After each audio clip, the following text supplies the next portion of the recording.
Hi folks, in this video I'm going to explain to you how I overcome personal trauma throughout my life to become a successful property investor.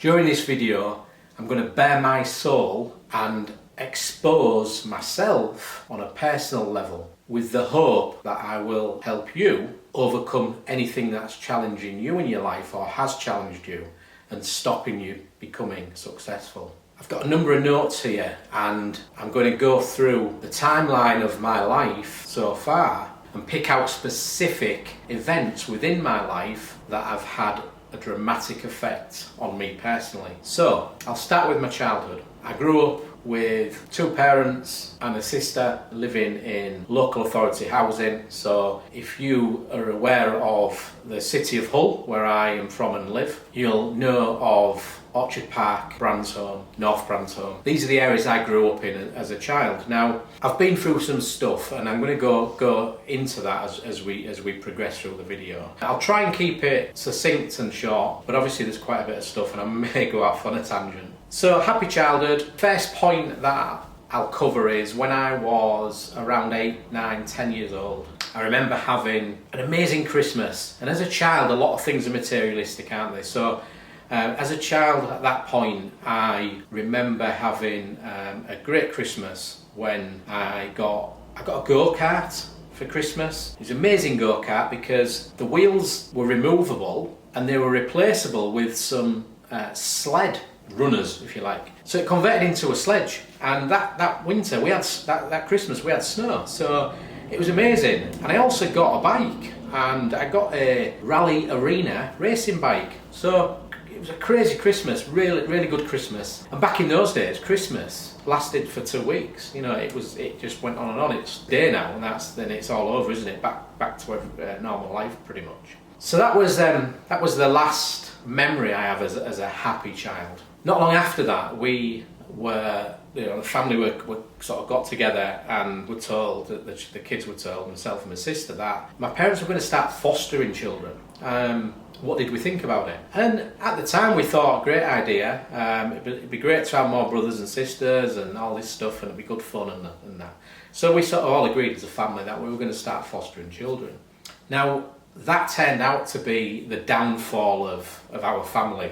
Some of the reasons behind that were that as a child, I started to feel very left out. I wasn't an attention-craving child, just like I'm not an attention-craving adult, but a lot of attention was being given to the children. And, you know, looking back, I understand that because generally these children need more attention, more love and so on. So I do get that, but as a child in the house, it wasn't a great feeling. Also, as I was growing up, we were smacked, we were hit, we were shouted at. It was quite a tough upbringing. And one of my earliest bad memories was I had a desk, a bureau, so it had a lift down lid, and at the bottom it had two sliding drawers, fronts, and had a shelf in. The shelf was removable, and I remember on multiple occasions taking the shelf out, getting in it and closing the doors because I just didn't want to be there. It was like an escape. So looking back, that's pretty bad, really. I hate to think that any of my kids have ever felt like that, or anybody else, to be fair. So that wasn't great, and that's the first. It's a warning sign that you're not a happy child, I guess. So moved on. A few years later, my parents were getting divorced. We'd had several foster children come and go. Some of the original ones still lived with us, and the divorce came out of the blue. And at the time, my sister was training to be a nurse, and she was, I'm guessing, late teens. I think I was about 14. So my mother and my sister moved out into a flat somewhere else in Hull, so I never saw them much at that stage. I stayed behind with the foster children that were there and my father, and it become pretty rough. Got to the point where I was 17 and I'd learnt to drive. I had a car, an old Mini, an absolute knackered old Mini, and I was working, so I was earning £41.70 a week, and I was giving my father £30 of the £41.70. And I came home one day and he said he needed more money. He needed to increase my, what we would call board, rent, lodgings, And I said, look, I can't afford it, And at that time, I'd actually been away for a couple of weeks. And he knew I was going to be away for a couple of weeks, looking after a friend's relative's property while they were away. So we were house sitting, me and my friend. And so I came back after that and he wanted 2 weeks board from those 2 weeks, and he wanted an increase. He wanted more money for the telephone bill, and it was just all about money. And I didn't have this money. Something worth mentioning, my father was always on benefits. He had multiple opportunities to work, never wanted to work. So he had a benefit a mentality, a taking mentality, and he just saw me as, I feel like he just saw me as a cash cow. So we ended up in a bit of an argument, and he said, if you don't pay up, your stuff's going to be in the shed when you come back. So me and my girlfriend at the time, who was now my wife, left the house, went back a few hours later, couldn't get in the house. He'd locked the door, latched the door. He was in. I looked in the shed, and there was my duvet, my quilt, pillow, and some belongings. And from that point on, I had nowhere to live. So I was initially living in my car, my old Mini, sleeping in the streets. And then I was lucky enough to get into a homeless hostel, so the Doorstep Hostel in Hull. And I lived there for nearly a year, and it was an absolute fantastic place. It turned my life around because they had a support worker there during the day, so there was always somebody you could talk to.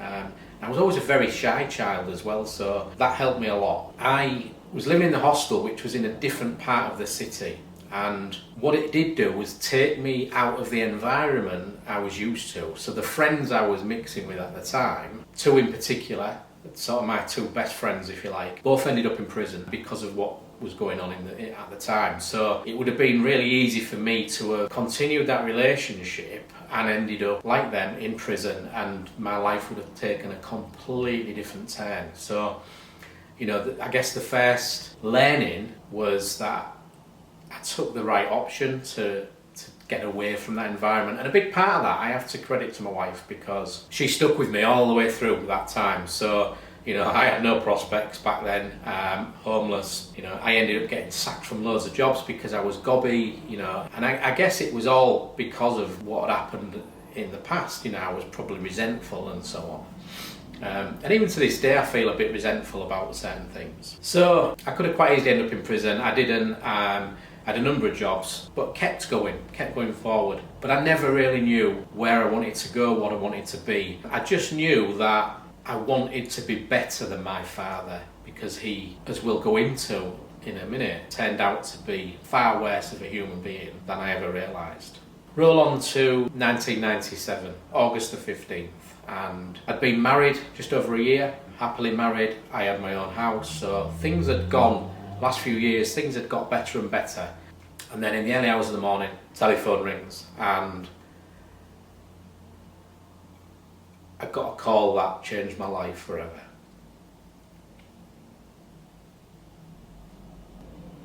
My mother's husband, my stepfather, called to say that my mother was in hospital. She'd sneezed that afternoon and it had caused an aneurysm, a brain hemorrhage. So she'd had a bleed on the brain. She'd had a pain in her neck through the day, and she thought she'd pulled a muscle because of when she sneezed. So she called the doctor in a late afternoon, and he said, go straight to the hospital. They scanned her, they said the bleed has stopped. Tomorrow, drill your skull and drain that away.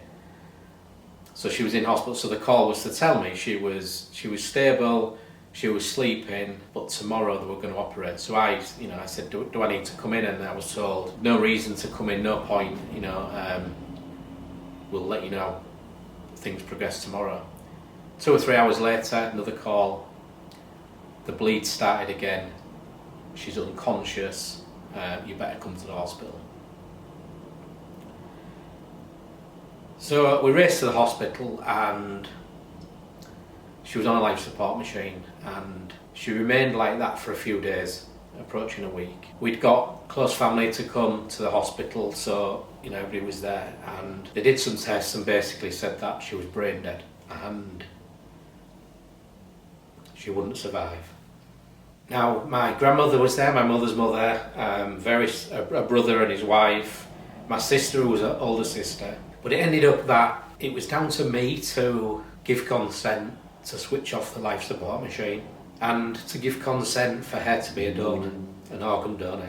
My mother gave blood, she always wanted to be a donor, so that was an easy decision for me. Less so for some of the other family members. So that was it. So basically, she'd gone. As you can see, still the most traumatic time of my life.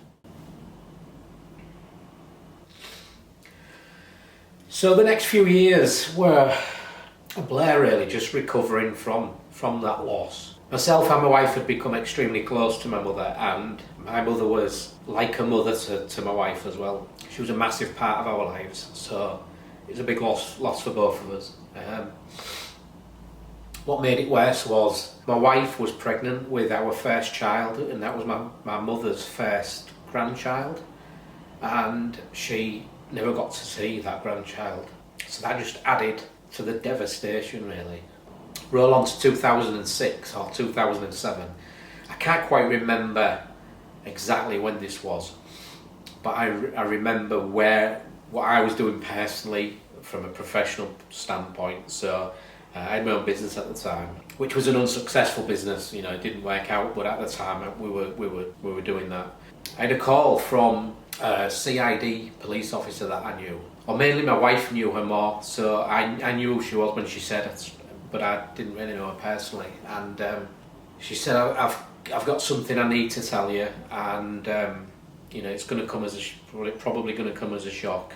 We've arrested your father for abuse." I don't want to say the word on here because I don't know how YouTube will react to the word, but it was abuse with minors, with children, so you can imagine what that was. Now, I had absolutely no idea, and to this day, I've looked back many times and I can see the occasions when things would have happened, because the police asked me things about situations. So I could corroborate the situations, but I wasn't present in the rooms when things went on. This had clearly started right at the beginning of when we were fostering children. So this was not, I wasn't abused, my sister wasn't abused, but the foster children were, and more than one of them. So this, how do you even think of a word to describe how that felt? The only word I can think of is shame and guilt. Now, over time, I've got past the guilt because there's no way I could have known because I wasn't present. It took me a lot longer to get over the shame. Now, this was in the newspapers, and nobody actually approached me to comment on it, so I don't know who saw it and who was aware of it. But it's not something I talked about to anybody. My wife knew, so very few people actually were aware or had a discussion. I didn't have a discussion with, so I didn't think people were aware. And I hid it for a long time, and it took me a long time to get to the point where I realised and understood that I wasn't in control of any of that. I couldn't, or I shouldn't have any guilt or any embarrassment by it. But it was still very tough to talk about, and over time I did start to talk about it and done a couple of presentations on it at a directors conference and other things. And I cry every time about this about my whole life story, really, because it has been extremely traumatic. So I provided a statement so I could corroborate instances and so on. And in the end, he pleaded guilty to a number of counts of abuse. He pleaded not guilty to some, but when these things happen, often when there's multiple charges, they're only interested in a few of the charges because that's enough. So he was sentenced to, I think it was 9 years in prison, which, it's a decent time, but it's not long enough. Unfortunately, we don't have the death penalty in the UK. So myself, my wife, went to court when he was there, and I stood up and clapped and cheered when he got sent down, because he was a despicable man. Never saw him again. And a few years later, probably 4 or 5 years ago, I'm guessing, I heard he was in the hospital with heart failure. Ironic, really, because I never knew he had a heart. So I didn't go see him. To me, he was dead. So he's gone now as well. But he would have been in his 70s or 80s, and that's the annoying point. My mother sneezed and had a brain hemorrhage, and she was 52. Now I'm 53 right now, so I'm actually older than my mother ever made it to, which is just crazy to think about. But he lived into his 70s or whatever, so sometimes life's not fair, is it? So that's sort of the main personal things. But then I've also had a number of businesses that haven't been successful. I've had businesses where I've ended up in 40, 50 grand's worth of debt and had to pay that back over a number of years. I've had a number of business partners who've turned out to be complete either con artists or shysters. Just as an example, I had one, we were developing a new product. I set up the business, set up the company. I had a company in China produce a prototype. We had £1 million a year licensing deal offered to us by somebody related to Dragon's Den. I had an appointment booked with the buyers from Virgin Atlantic, who this product related to, and then it turned out he'd gone to somebody, pretended I wasn't part of the business, and fraudulently got £40,000 off them, and that just crippled the whole thing, and that business it was just shut down and never progressed. I had another business where I was in the motor trade. I had a car body shop and so on, and I took on a business partner who was bankrupt, so he was an employee, but I treated him like a business partner, and he ended up having so many problems in his personal life with women that it became untenable. So I ended up closing that down. And then I had another business which was like a prop tech business, which we received some investor funds, six-figure investor funds, to develop some software for the property industry. And that business partner turned out to be a compulsive liar, went to the board and accused me of things which I then had to prove were untrue, taking money out of the business basically, which I could prove quite easily. Never got an apology, so I ended up giving them that business and walking away. I left them with over 6 figures in the bank, and then I've just had to settle a personal guarantee which he stopped paying. So, and this person portrays himself as a guru. In fact, he called himself a guru on his LinkedIn profile, which is crazy. But he portrays himself and runs groups promoting himself as a specialist in a different field now. And that's something you need to be careful of in property investment, is just watch out for those types of people. So hopefully that's given you a bit of insight into my background and the things I've had to deal with. So the learnings I've got from that is that I use all of that negative stuff to fuel me. And I had a really bad father and a really good mother. So whatever I do in one sense, I'm doing it to prove to him that I'm nothing like him, and I'm proving to my mother that I'm a good person and I've raised a good family. I use it in both ways. I use it negatively and positively to fuel what I do, and to just fuel me to keep going, because sometimes life's tough and you keep getting knocked down and you've just got to get back up, and that's the difference. You've got to keep moving forward. Life's a process, and if I was to sort of picture my life, as a route, my God, my life's gone all over the place, and it's only because I've kept going and I've taken the right turn. Back when I was made homeless, and I could have gone one way with my friends, with my mates, and ended up in a life of crime and probably prison. Or I could have took the other route, which is the route I took, and the route of doing the right thing and being a good person, and to keep trying and do positive. I have a saying that we are where we are in life because of the choices and the direction we've taken. So the choices we've made and the direction we've taken. You can go left, you can go right. It's completely up to you, and you can let the negative things affect you and stop you doing stuff, or you can use the negative stuff as fuel to fuel you in your journey forward. And that's how I deal with what I've gone through, even to today, and that's what's made me what I am today. I would say I'm a successful property investor. There are way more people who have done more than I have, and I have a lot to learn, and there's a lot more I can and I will achieve. But I'm sat here today in Hadley House, which is a project I finished just over a year ago. It is a 24-bed co-living HMO. It's a house of multiple occupancy. And this is one of the rooms, as you can see from this. It's a very nice room. We house professionals in it, and it was valued at £1.54 million. So a good sized project, a significant piece of property. And we manage this now in our lettings business, H2MO. So this was a fantastic project, and we've done other projects of a similar size as well. I can say, in all honesty, that I am a successful property investor, even though there's a lot more to come and a lot more to learn. But hopefully, the videos I put out on this YouTube channel will help you if you're at a stage where you're trying to develop and trying to get into bigger projects or to get started in property, or just looking to overcome difficulties in your life.